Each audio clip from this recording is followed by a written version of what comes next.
Gas ও বিদ্যুতের তীব্র সংকটে উৎপাদন ব্যাহত হওয়া এবং বিকল্প জ্বালানি ব্যবহারে বাড়তি ব্যয়ের কারণে জুলাই ও আগস্ট মাসের গ্যাস ও বিদ্যুৎ বিল এককালীন পরিশোধের সমস্যায় পড়েছে শিল্প প্রতিষ্ঠানগুলো। এ অবস্থায় ওই ২ মাসের বিল আগামী ১২ মাসের সমান কিস্তিতে পরিশোধের সুযোগ দেওয়ার দাবি জানিয়েছে বাংলাদেশ নিটওয়ার্ক প্রস্তুতকারক ও রপ্তানিকারক সমিতি BKMEA। বিদ্যুৎ, জ্বালানি ও খনিজ সম্পদ মন্ত্রী ইকবাল হাসান মাহমুদের কাছে পাঠানো এক চিঠিতে এ দাবি জানান BKMEA সভাপতি মোহাম্মদ হাতেম।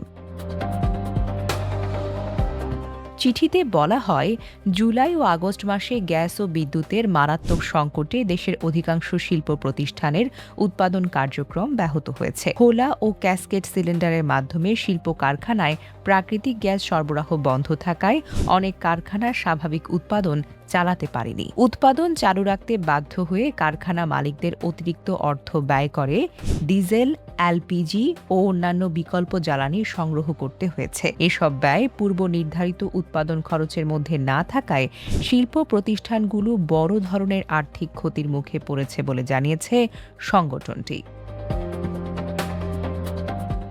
BKMEA বলছে, এমন পরিস্থিতিতে জুলাই ও আগস্ট মাসের গ্যাস ও বিদ্যুৎ বিল এককালীন পরিশোধ করা অধিকাংশ শিল্প প্রতিষ্ঠানের জন্য অত্যন্তই কঠিন।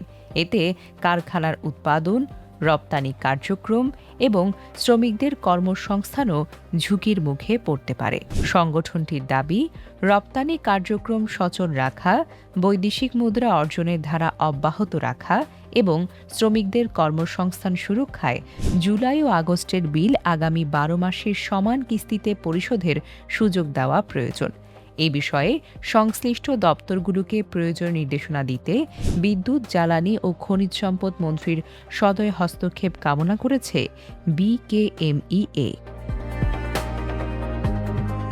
Desk report, recap news.